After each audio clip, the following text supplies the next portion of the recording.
Breast lump বা ফুলে যাওয়া মানেই কিন্তু ক্যান্সার নয়।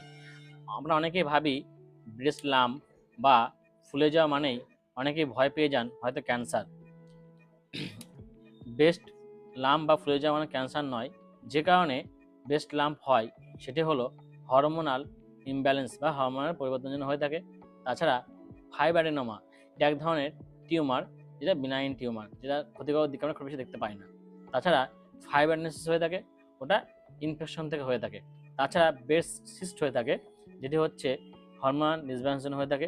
তাছাড়া আমরা অনেকে দেখি আমরা অনেক সময় যে যে ব্রেস্ট অ্যাবসেস হয়ে থাকে, সেটা একটা ইনফেকশন থেকে হয়ে থাকে। এবার কি দেখলে আপনি লক্ষণ দেখলে আপনি ভয় পাবেন বা ডাক্তার কাছে যাবেন?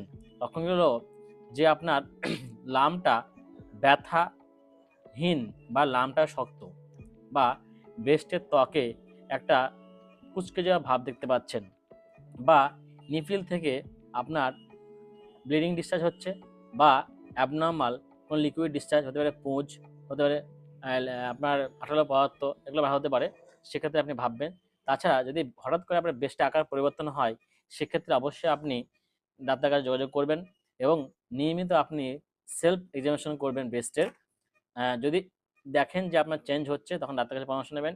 এটা প্যানিক হওয়ার কিছু নেই, ডাক্তারের কাছে যাবেন এবং আশা করি এর অবশ্যই ট্রিটমেন্ট আছে, ভয় পাওয়ার কিছু নেই।